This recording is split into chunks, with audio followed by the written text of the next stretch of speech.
All right, from Senator Kirsten Gillibrand's flurry of F-bombs to President Trump's threat to bomb the you-know-what out of ISIS, cursing freely and publicly has moved beyond cable TV and bleeped remarks on national award shows. So are we being desensitized by profanity, and what damage can foul words do to our careers and reputations? Social skills and civility expert Rosalinda Randall is the author of Don't Burp in the Boardroom. She joins us with her insight on the faux pas of the F-bomb. And cursing. Other choice words go along with it. Good morning. Good morning.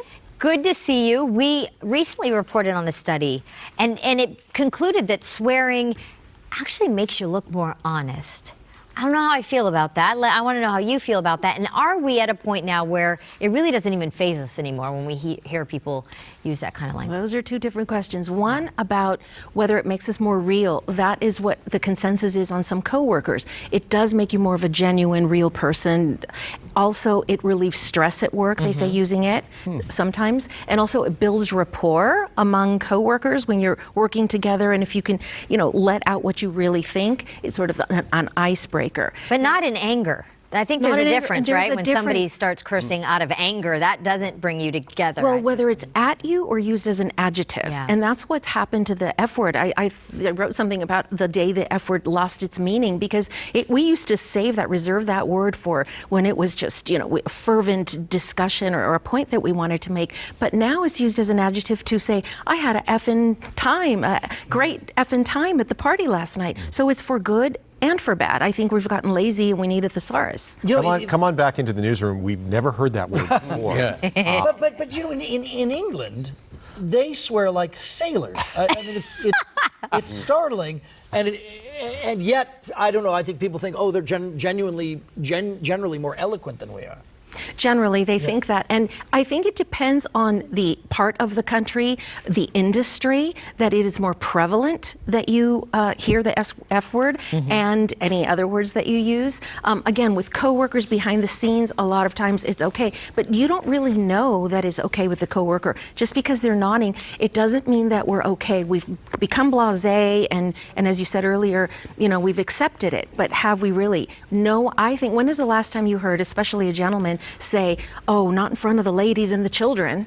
Somebody would laugh at you if you said that these days. And now the ladies, according to a lot of studies and my experience, are using the F word as much as men are in the workplace. Around here, more. How do we compare to people in other countries, for example? How do Americans compare? I believe it's in different regions, because I've spoken to people across the country, England specifically, and I've been told by them that it depends on what environment you're in, that they still use common sense and tact if they're in front of a particular group. They'll refrain from cussing, where I think here we just let it out. We're who we want to be at all times. You seem like you're not taking a stand against this. I mean, is it bad that people are cursing more? I mean, you're reporting on it, but should we stop? Should we have a quarters jar? What should we do? I don't think it's my job to tell people whether they want to or not. It is the image that you want to portray. It is your personality, who you want people to know. I think if you drop the F-bomb it's going to get old if you're constantly using it. I think if management sees within the confines even of your coworkers, that'd be cool, but I'm not sure you're going to break that habit when I need you to meet with this client who's a different culture, a different generation, who may not want to hear those words. And then we do have the male-female gender issue.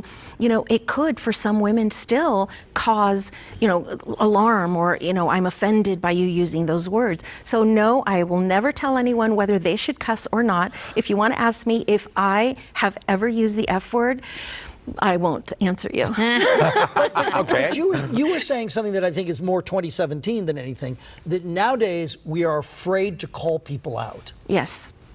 I've even done that, I try not to. I try to keep my mouth closed, but someone was talking, it was not the F-bomb necessarily, but it was the topic. And this was a while ago when my sons were younger. So I approached them politely and said, would you please keep it down? My sons, I don't want to hear, it was a sexual thing or something.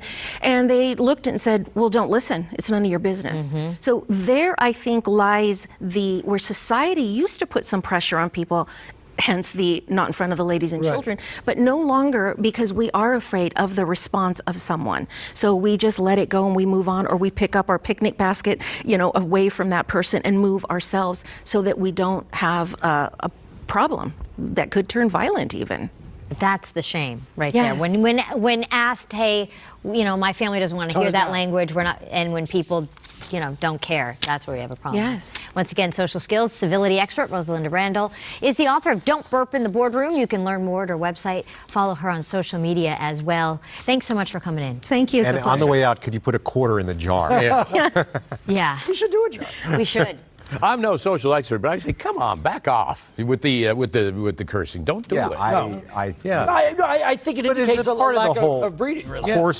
coarsening of our society, how people speak to each Or other. save it for that moment that you When you really drop a wanna make casserole.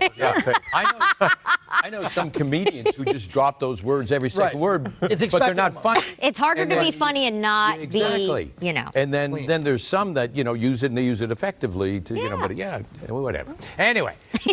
On a brighter note, let's check out your weather forecast and see what's going on.